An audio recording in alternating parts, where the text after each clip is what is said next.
Before we get into this video, I just want to give you a quick disclaimer. This isn't going to be as simple as me saying, do these drills or do this workout every day for 2 hours and you'll make it to the NBA. An easy answer like that doesn't exist, and if that's what you're looking for, this video probably isn't for you. But if you want to learn exactly what it's going to take to accomplish your basketball goals and step-by-step how you can do so, keep watching. Let's get into it. So let's start with what I get asked the most, which is what should your training look like if your goal is to make it to the NBA?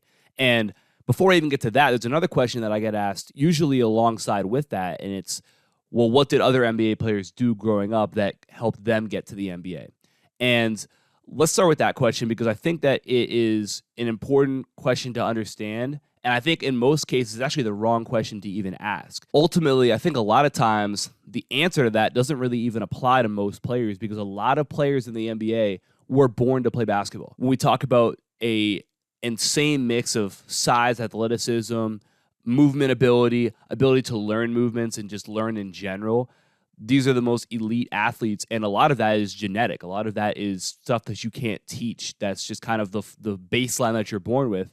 And for a lot of these guys, no matter what you would do growing up, like they're going to make it to the NBA because they're talented, right? And again, that's not every single player in the NBA, but a lot of the players in the NBA are like that, right? You can't teach 6'6" or taller with insane athleticism. Like you can't teach that sort of stuff. But when you have it, it becomes much more easy, and the room for error and I say easy in terms of like what you can do to get to where you want to get to, right? Your room for error is much greater, meaning like your workouts don't have to be perfect because you have the athleticism or the size to make up for that fact, right? Or you have just the natural, like maybe you just naturally have a great feel for the game of basketball, right? And everyone knows players like that. Maybe you're a player like that who just basketball isn't just natural to you, right? And there's a lot of players like that as well. When you combine the size, athleticism, and that, you get a lot of these NBA players, right? So that's a large majority of them. So what that means is that in a lot of cases, these guys didn't grow up necessarily training in the most ideal way, but their talent, their natural ability was able to overcome that, and it didn't really matter as much. There are other players in the NBA who that's certainly not the case, right? They didn't necessarily have all the natural advantages, and so they had to train in a little bit of a smarter way. But I think that for most players, and for you watching, you shouldn't be worried about what X NBA player did to get to the NBA. You should be worried about, okay, what do I do to maximize my ability? Like, what's the best way to be training so that I can become the best player I can possibly be? And when you train in the ideal way, you take that, and then whatever sort of natural advantages or disadvantages you may have, that's ultimately going to be, kind of how you get to whatever your ceiling may be. I'm not going to completely throw away what NBA players necessarily did to get to where they get to. In some cases, right? You can look at guys like Kyrie Irving, where he talked about how when he was a kid, he would just dribble a ball. He put a plastic bag, like a grocery bag, over a ball, and would just dribble it all the time. Just do all of his workouts with the bag on the ball, dribble around his neighborhood, whatever the case may be. And I think that's a really interesting thing for a couple reasons. First of all, when we look at like adding a plastic bag to your dribbling workouts or whatever the case may be, if you've done that before, it makes it a little bit tougher. Same thing if you were to add like gloves or something like that to your ball handle. Like it makes it hard to get a grip on the basketball.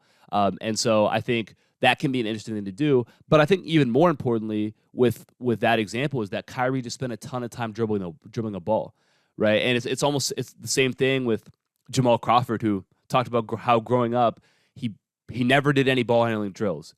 He just would dribble the ball everywhere he went and played a lot, and he was able to develop his ball handling that way. Now, I'm not saying that you should do no ball handling drills because, again, not everybody's Jamal Crawford. Not everybody is wired that way or built that way.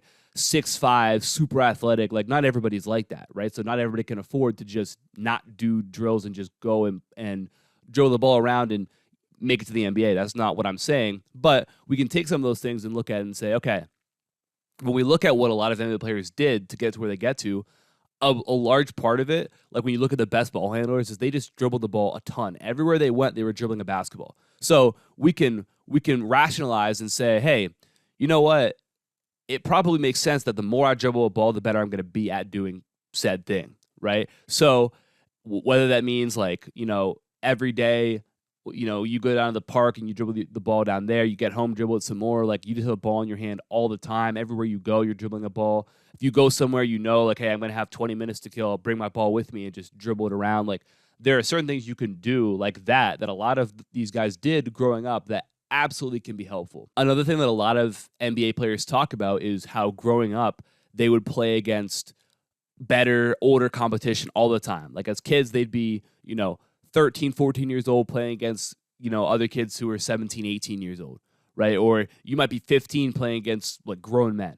And a lot of these guys were like, yeah, like, that's what I would do growing up. And a lot of times, like, I'd get smacked around, right, playing against grown men as a kid. But that, helps you develop, right? And it forces you, it's essentially sink or swim. You have to figure it out. And especially, like, I remember hearing, I think it was Gilbert Arenas talked about this, where, like, he'd go to like his court and play, and, like, you'd have to win, or else, you're off for, 20 minutes, 30 minutes, an hour, right? And if you've played pickup at places where, you have to win to stay on, like, there might be 4 teams waiting. So if you lose that game, you might not play the rest of the day. You might have to wait 2 more hours to get back on the court. So you have to find ways to win, right? And I think that's another thing that a lot of these guys did growing up, is they went and they seeked out better competition or older competition and just played against them all the time as much as possible. And again, develops that kind of sink or swim where you have to be able to figure it out to succeed against players who might be better than you at the time. And I think that's an important thing to be able to look to do as well if you want to become the best player that you can be. So just to recap that thought, there are certainly things you can take away from NBA players that help them get to where they got to. But I don't think that the main question should be what's the exact workouts these guys did growing up, and I'm just going to do that, and that's going to mean I'm going to go to the NBA. That's not true. And in the majority of cases, you're probably better off not doing exactly what they did, or taking some stuff that they did and then also adding in stuff that is the ideal way of doing things. So now on to that first question, which is, what should my training look like? And as is the case with pretty much anything that you ask, the answer is that it's going to depend, right? There's not one right answer, but we have to figure out what works best for you, right? And there's a couple things to think about with this. I would say that in general, right, when we talk about like strength training or athleticism training, anything you're doing like off the court, right? Anything from 3 to 5 times a week is pretty solid, right? And again, depending on what you're doing, what your workouts look like specifically, where you're at in terms of how long you've been training for, that can kind of vary on whether that's 3, 4, 5, depending on what kind of program. Maybe it's 6 days, right? Again, there isn't one specific right answer for that. And then your on-court work is whatever 4 more days a week, right? Again, that's all going to depend on what exactly you're doing, what your schedule looks like. And I think also going with that, finding time to play, kind of like what I mentioned earlier, where a lot of these NBA guys would go and they would play against older guys. They play against the best competition they could find. I think doing that at least a couple times a week, if you can, is a really, really important thing to do as well. So finding a way to balance that, I think, is important, and you want to find a way to make that sustainable. So if you know that you're not going to stick with 2 workouts every single day of the week, like, don't do it, right? If you can't sustain that, then don't try to do it, because it's way better to find a schedule that you're going to be able to stick to and it's not going to burn you out, that you can do for a long period of time, than you getting up and working out 3 times a day for a week and then being so burnt out that you don't feel like doing it for 2 more weeks, right? You don't want to put yourself in that position right there. So if I were to give you just like a sample schedule of, again, this isn't necessarily the perfect schedule. I don't think there is a perfect schedule, but this is an example of like what a player might do. So maybe on Monday you have like a morning lift and then you do your on-court work. And then maybe in the evening you go and you play your pickup. Maybe Tuesday you have another AM lift, on-court work, and then maybe, nothing in the evening, or maybe you have a practice, whatever the case may be. Wednesday, maybe that's a day off from your lifting, but you have an on-court workout, and then maybe at night you go play pickup again, and then maybe Thursday you have another morning lift, get your on-court work in, and then, off in the evening, or maybe you have, again, a practice or whatever you might have in the evening, and then Friday, maybe you have another AM lift, on-court work, pickup in the evening. Saturday, maybe you do some on-court work and maybe take Sunday off. There's just an example of, okay, on-court work 6 days a week, playing pickup 3 of those days, getting in a lift 4 times, right? That's a sample of like what a good schedule could be. Again, depending on who you are, what your what your life looks like, that could work for some players. So now your on-court work might also vary in terms of how intense it is. So not every workout might be like all out crazy, thrown up in a trash can. Like, it doesn't have to be like that. Some days maybe are lighter than other days and maybe have a different focus than other days. And like I said, this doesn't have to be the exact schedule you follow, but it could be a schedule that would work for some players, right? And again, take that, adjust it to, what fits you best. And here's the big thing that you really need to understand. Quality of your workouts is so much more important than quantity, right? Players will talk, and they'll leave comments, or they'll DM me, and they'll talk about how, I wake up at 4 a.m. and I work out for 4 hours, and then, I go back later in the day, work out for 4 more hours, and, they'll like kind of hype that up. And while the work ethic and the dedication is awesome, right? That's great. And the fact that you want to do that is awesome. That's not the smart way to go about doing it. And it's not the way that's going to get you the best results either. Again, you can look at, there are plenty of NBA players who have said similar things. Like, yeah, I used to work over 8 hours a day.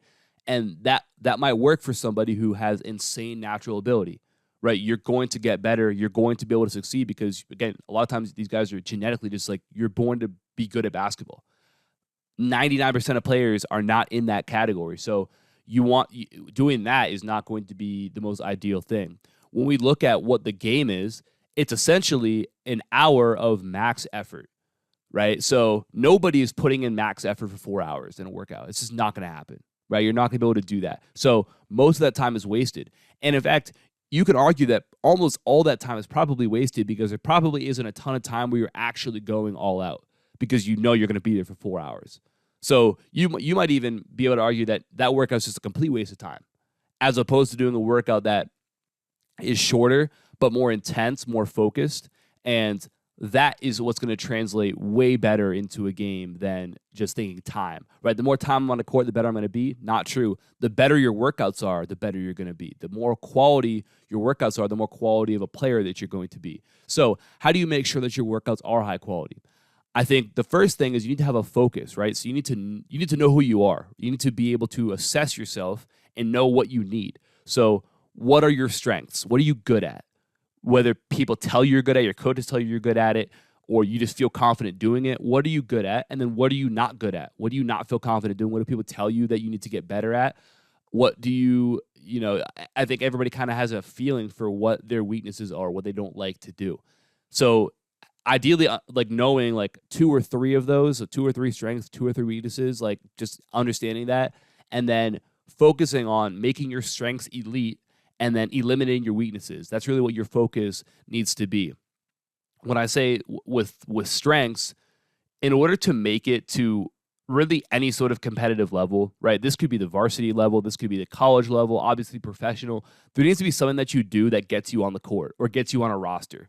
If you're just kind of okay at everything, that's not going to be enough to get you to that next level, right? If you're a varsity player and you're okay at everything, you're not going to be a college player.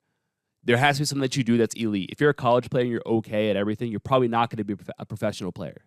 So you have to take a strength that you have and make that elite. If you're a good shooter, you need to become elite as a shooter. If you're a good ball handler, you need to become elite as a ball handler. If you're a good passer, you need to become elite as a passer. If you're a good defender, you need to become elite as a defender, right? So take those strengths and become like the best on the court at those things. That should be your goal. At the level that you're at, how do I become the best on the court at one of my strengths or 2 of my, whatever the case may be? And then you need to get rid of anything that would hold you back from being on the court or being on the roster. If you're a terrible ball handler, you need to get to a point where you're at least an okay ball handler, where you're not a liability. If you're a terrible shooter, you need to get to a point where you're at least an okay shooter. So again, you're not a liability to a team.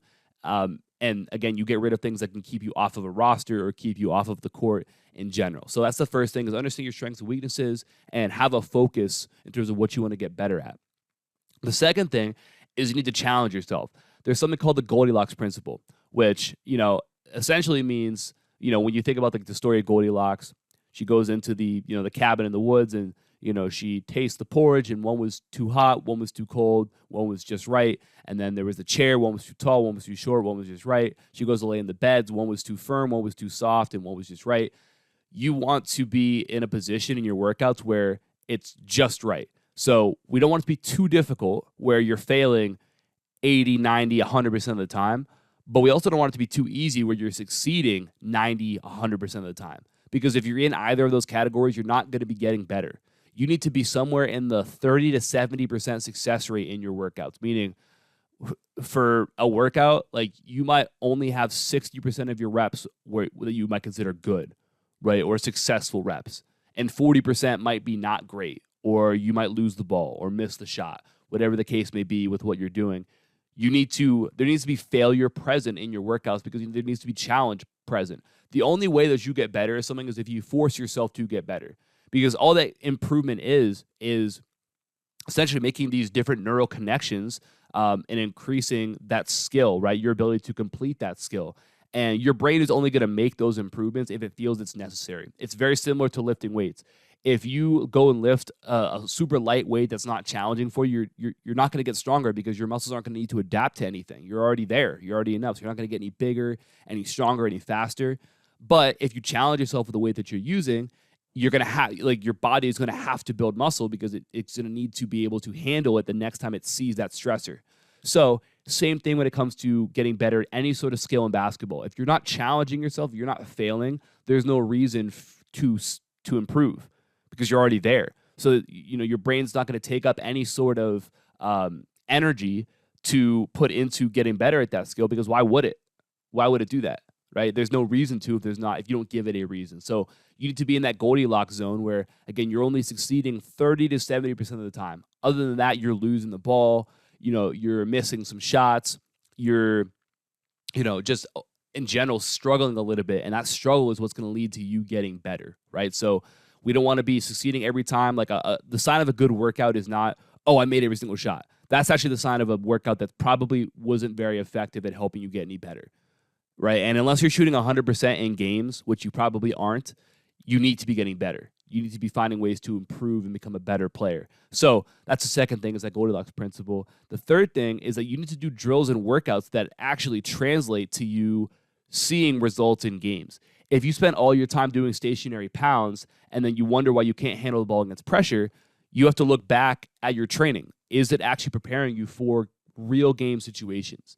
And if you spend all your time, shooting spot up shots at the same spot over and over again, right? Your entire training when it comes to shooting is just getting up reps at the same spot, when in a game, you're going to shoot a shot from the corner and then you're going to go play defense. And then you might not shoot another shot for 3 possessions. And your next shot might be a pull up at the elbow. And then you might not shoot for 2 more possessions. And then you're going to be on the left wing on the next shot. Every shot's going to be different. And you wonder why you get to a game, you aren't successful as a shooter, but your training didn't prepare you to be successful as a shooter. So you have to make sure that what you're doing is actually stuff that translates to what the game requires of you, right? I'm going to link a video above that's going to go through this in more depth in terms of how do I make sure that my drills are preparing me, because this is an area where a lot of players struggle and a lot of players miss the mark. And it's a big reason why players don't get better, they don't see success, because they aren't doing stuff that's actually going to help prepare them for what the game demands of them, okay? So that's the third thing, is you want to make sure that the drills and workouts that you're doing are actually helpful in preparing you for what the game is going to demand of you. And then the fourth thing is that there needs to be a few qualities in your training if you wanted to translate into those games. So the first thing, and I really will actually combine the first two, is decision-making and reaction, right? So if everything in your workouts is pre-planned and you know exactly what you're going to do, I'm going to do it between the legs, behind the back, 10 times. That's great, but again, you're going to get to a game and you're going to have to react to what's going on in front of you. You're going to have to make a decision. What's the best solution in this situation? And if you don't ever train that, you're going to get to a game and you have to make a decision every single time you touch the ball. How do you expect to be successful? So we need to find ways to train those things. You can develop decision-making through, if you have a partner or a group playing different 1-on-1, 2-on-2, 3-on-3 small-sided games where maybe you work out of a closeout situation or you work out of a ball screen situation. And now all of a sudden you have to make these decisions. Okay, I've got to read a closeout coming to me. Do I have enough space to shoot it? Do I need to attack? Which way should I attack? Should I use a shot fake or a jab first, right? And then once I get by them, what should my finish be?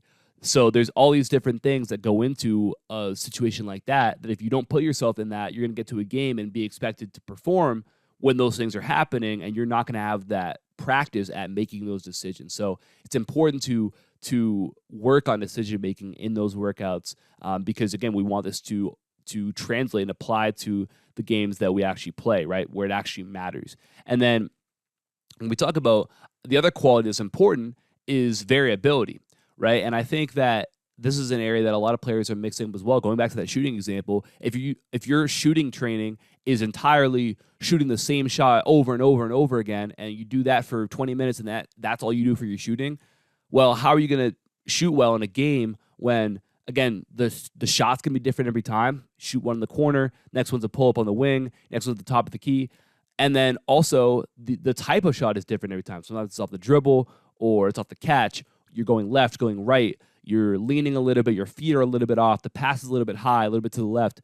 Like, how do you expect to make shots in games if you don't work on handling that variability in your workouts? Again, I'm going to link a video above that goes through how you can add that into your workouts right there. But really important that you do that.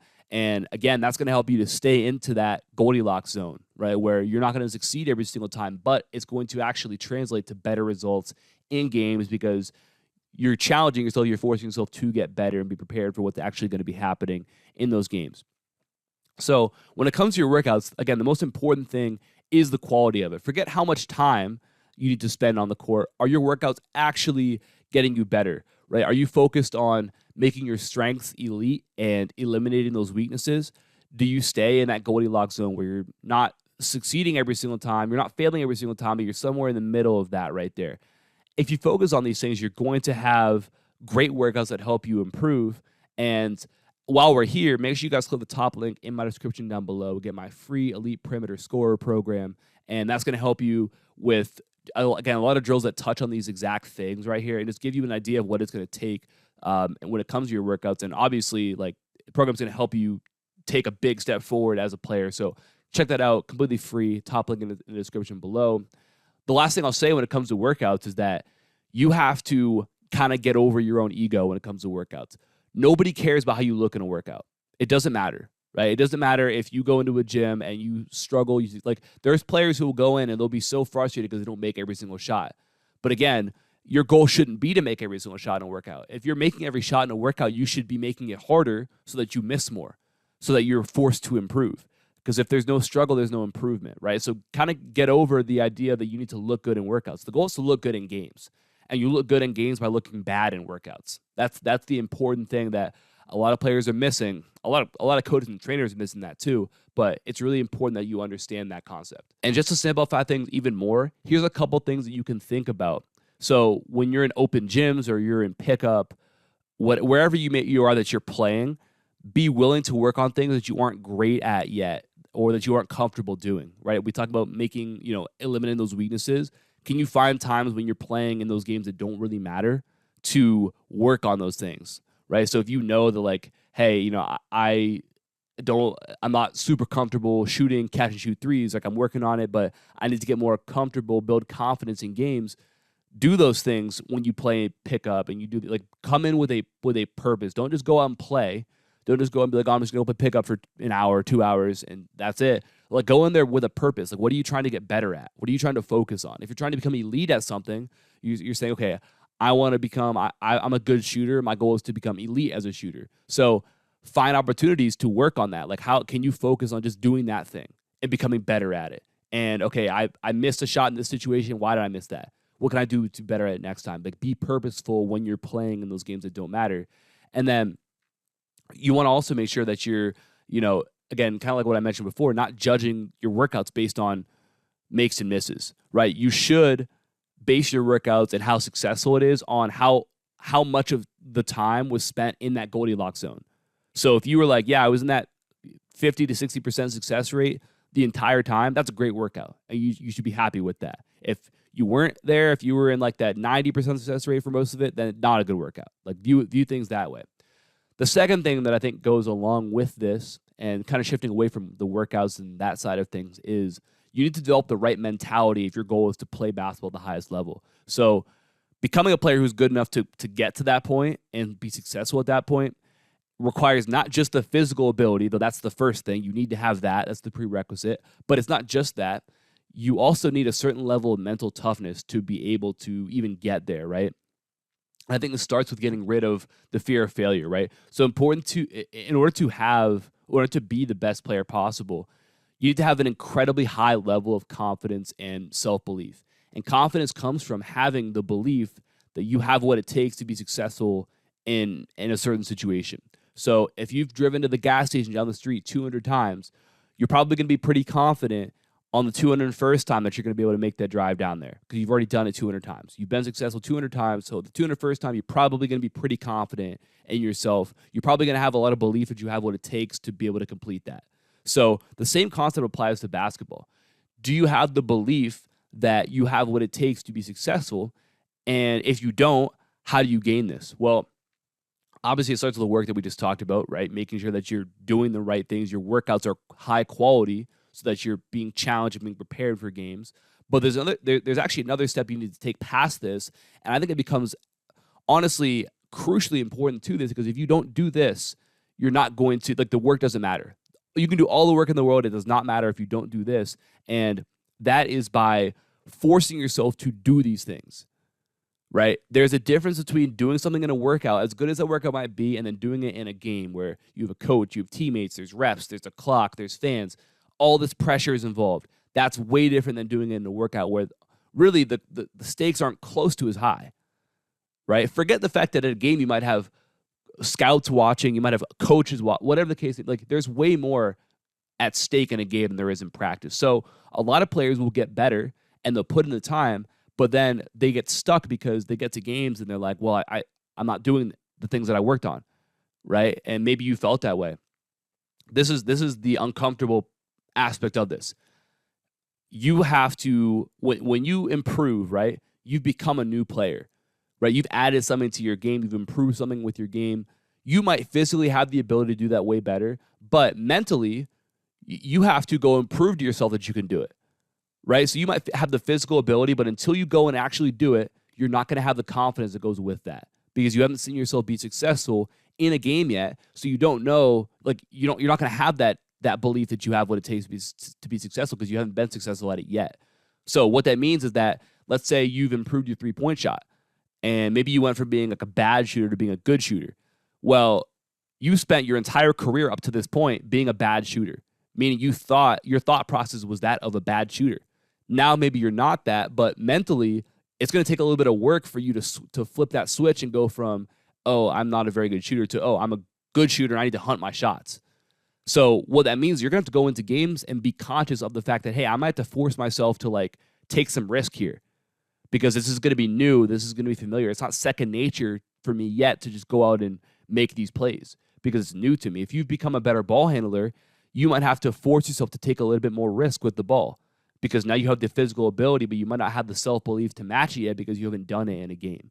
So all that to say, you have to be willing to take risks in games, take risks and put yourself out there so that you can actually prove to yourself that you have what it takes. And with all this, with confidence, with self-belief, the rich get richer. Meaning when you go out and you force yourself to do something, right? And eventually maybe you fail at first, whatever, but you keep on working through that. And eventually you're successful. Then eventually you're successful again. Now you build a little bit of confidence because you've seen yourself being successful. And that confidence leads to you doing that thing more and being more successful. The more success leads to more confidence and then more success, and it's just a great cycle to be in when it comes to building that confidence, right? The same can happen the other direction where you lose confidence. But again, this is why the mental toughness aspect of this is so important. You have to put yourself out there until you succeed. And then once you do that, it's going to be easier for you. And eventually it becomes second nature because you have this high level of self-belief. But to get to that point, you have to take risk, be willing to fail, understand the fact that when you first do something, you're probably going to fail. You're probably going to fail multiple times. But then as you do it more, you're going to find ways to be successful. And that's where that confidence is going to stem from. So, that's why I mentioned playing pickup against good competition as much as possible. That's a big part of doing this, is going there and being willing to fail, look bad, try new things until you become successful at it. And then eventually, as you do that enough, it becomes second nature for you. So when you go into those games that don't matter with that focus, that's really, really important to developing those things. And it's going to require you to put yourself in a position where you might fail, right? And here's what it comes down to, right? This is a choice you have to make. Are you willing to put yourself in those positions or not? Because the game favors the strong. And I don't just mean physically strong, though it does favor the physically strong as well. It favors mentally strong players. Meaning, if you aren't strong enough to risk failure, if you aren't strong enough to fail by whether that means missing a shot, turning the ball over, and despite that happening, be able to go back and try that again or make an adjustment and try again. If you're not strong enough to do that, you're not going to make it. You're just not going to. You can be as talented as anybody, but if you don't have the mental toughness to deal with failure and be willing to take risk over and over and over and over again until you succeed, you're not gonna make it to where you want to get to. So becoming mentally strong is much like becoming physically strong. By doing difficult things over and over again, putting yourself in a position of potential failure is hard to do, especially if you failed there before. It's really, really hard to do, but that's how you build that mental strength that the best players have, and that is crucial and necessary if you want to make it to that next level. Again, we talked about, you have to be elite at something. If you don't have the mental strength to make it at that next level, then you're not even going to get there. So it's really important. And especially, we talk about the fact that as you continue to progress, there's more and more pressure, more and more expectations placed on you. It's really hard to still play with that same confidence when you just had a bad game or a bad week. But the strong players, the mentally strong players, are unfazed by that sort of stuff. So your focus is to become a mentally strong player. You do that by taking risk, being willing and okay with the fact that you're going to fail sometimes. And despite that failure, you're able to go back and try again until you succeed. And if you can do that, you're going to come out the other side a completely different player playing with a ton of confidence. To wrap this up here, I want to make a disclaimer. Doing these things does not guarantee that you're going to make it to the NBA. It doesn't guarantee you're even going to make it to the college level. It doesn't even guarantee that you're going to make your JV team. Doesn't mean any of that sort of stuff, but it does guarantee that you're going to become the best player that you can possibly be. And at the end of the day, that's really all that you should care about, because there's so many other factors that go into being a great basketball player aside from how hard you work. How hard you work is like probably a top 3 factor, but there's way more that goes into it than just hard work, right? If this is all about hard work, then I would scratch everything I said and I'd say, hey, you know what? Go live on a basketball court. Go work out for 16 hours a day and you'll be the best player possible. But that's not how it works, right? So there's way more that goes into it. There's genetics, natural ability, size, athleticism, luck, and opportunity.